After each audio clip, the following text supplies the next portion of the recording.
حضرت شاہ ولی اللہ محدث دہلوی آج سے 150-200 سال پہلے فرما رہے ہیں کہ ایک روحانی عالم ہے اسی جہان کے متصل بالمقابل، ایک روحانی عالم ہے جس کو عالم مثال کہتے ہیں۔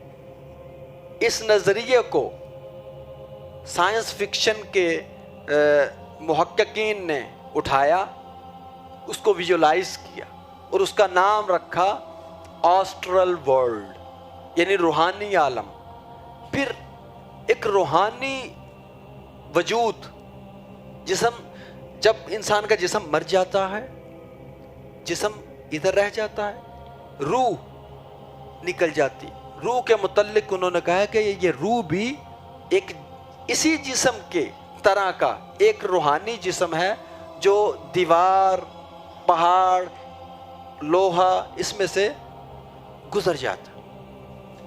روحانی جسم، آسٹرل باڈی، اس میں ایک فلم میں انہوں نے یہ دکھایا کہ یہ کس طرح سے الگ ہوتا ہے۔ روحانی جسم انسان کے جسم سے الگ ہوتا ہے اور مختصر سے وقت میں زمان و مکان کی تمام قیدیں توڑ کر کے مختصر وقت میں کتنی کائناتوں کا مشاہدہ کر کے آ جاتا ہے۔ یہ کانسیپٹ تو شیخ محی الدین ابن عربی کے تھے، سید عبد الکریم الجیلی کے تھے، شاہ ولی اللہ محدث دہلوی حضرت مجدد الفسانی کے تھے، اور آخر میں آخری جو اس کا سلسلہ ہے وہ جا کے ختم ہوتا ہے حضرت علامہ اقبال پہ۔ تو یہ فلمیں تو بن رہی ہیں اب، تو یہ کیسے ممکن ہے جن کے اندر یہ فلسفی ہو ہی نہ، آئیڈیالوجی ہو ہی نہ، وہ اس کو ویژولائز کر لیں۔ اور ہم چونکہ شروع سے متاثر رہے ہیں ان لوگوں سے، اور ہم نے یہ مان لیا کہ ہاں نہیں، یہ وہ ہر بات ٹھیک ہی کرتے ہیں، قطع نظر کے تحقیق کی جائے کہ یہ ہمارا ہی کانسیپٹ چوری تو نہیں کر لیا ان لوگوں نے۔ اس روحانی تجربے کو ایک فلاسفر کے اوپر جب یہ کیفیت آئی، اب ظاہر ہے کہ فلاسفر کے پاس الفاظ بھی تھے، عقل بھی تھی۔ اب اس کیفیت کو، جس کیفیت میں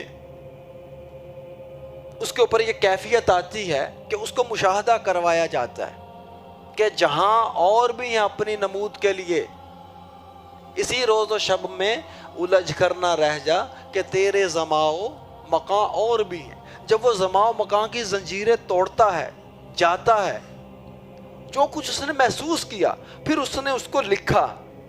اس نے اس لیے لکھا کہ ہو سکتا ہے اس کو سمجھنے والے لوگ مل جائیں۔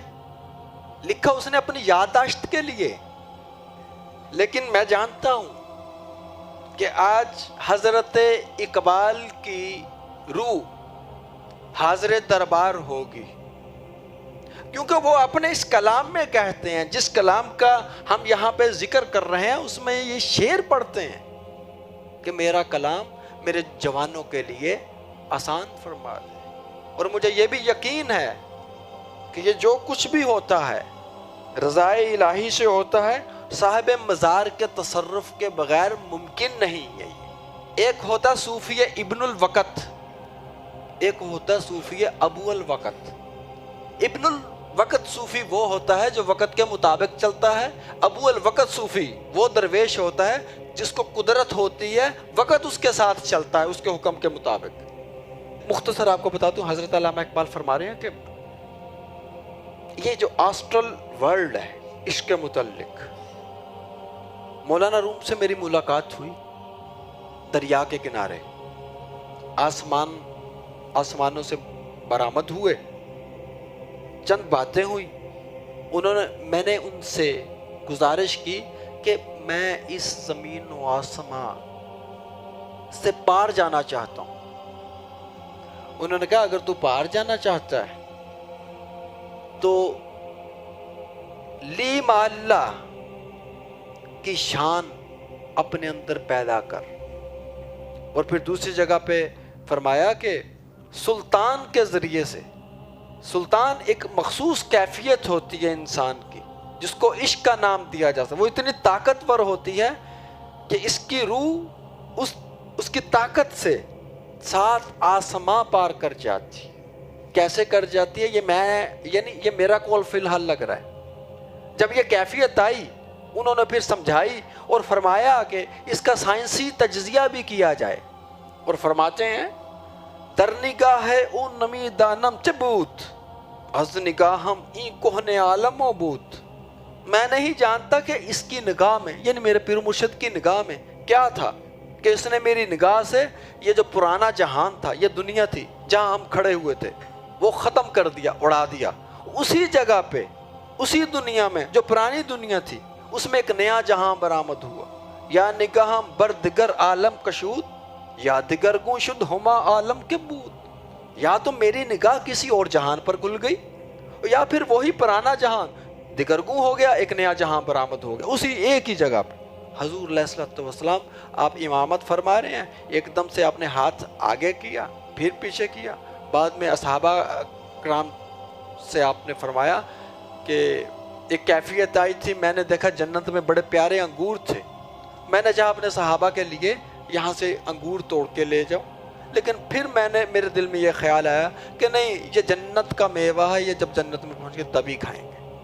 اب کھڑے وہاں ہیں اور ہاتھ جنت میں, اور فرما رہے ہیں حضور جنت میں جانے کا کیا راستہ. فرما لگے تیرا ایک پاؤں نفس پہ ہو تو دوسرا پاؤں جنت میں ہوگا. یہ مر مرا کے نہیں, اسی ایک ہی جہاں میں. اور فرما رہے ہیں مردم اندر کائنات رنگ بو ذاتم اندر عالم بے ہائے ہوں. میں اس رنگ و بو کی کائنات مادی جہاں سے ایسے لگتا تھا میں مر گیا, اور ایک نیا جہان برآمد ہوا جس میں شور شرابہ نہیں تھا, ایک نئی کیفیت تھی میرے پہ. یہ جو آپ نے مشاہدہ کیا, از زیان عالم جانم تپید تا دیگر عالم ز خاکم برومید. ایک جہان کے کھو جانے سے یہ عالم ایک دم میری نظروں سے اوجھل ہو گیا. میری روح تڑپ اٹھی کہ وہ جہاں تھا, میرے بال بچے سب کچھ تھے, وہ کہاں گیا. ایک دم میرے اندر اس طرح پیدا ہوا, میں تڑپ اٹھا کہ یہ میں کہاں آ گیا. تاکہ میری خاک میں ایک نیا جہان پیدا ہو گیا. تن سبک تر گشت جاں سیار تر چشم دل بیننداؤ بیدار تر. میرا جسم پہلے سے زیادہ ہلکا ہو گیا, پہلے سے زیادہ تیز رفتار ہو گیا, جبکہ میرے دل کی آنکھ پہلے سے زیادہ دیکھنے والی اور بیدار ہو گئی. میں زیادہ دیکھ رہا تھا, جیسے کہ قرآن پاک میں ارشاد ہوتا ہے آج تیری نگاہ سے ہم نے پردے ہٹا دیے, آج تیری نگاہ تیز ہو گئی. کہ میری نگاہ تیز تر ہو گئی اور میرا قلب بینا و بیدار ہو گیا. اور کیا ہوا پھر میرے پہ؟ پردگی ہا بے حجاب آمدد پدید نغمائے انجم بگوش من رسید.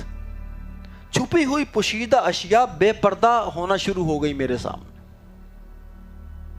یہ یاد رہے کہ پیر و مرشد ساتھ ہیں ان کے. پیر و مرشد سے کہا میں جانا چاہتا ہوں, پیر و مرشد نے کہا اچھا, ایک نگاہ دیکھا اور یہ ساری کیفیت پیدا ہو گئی.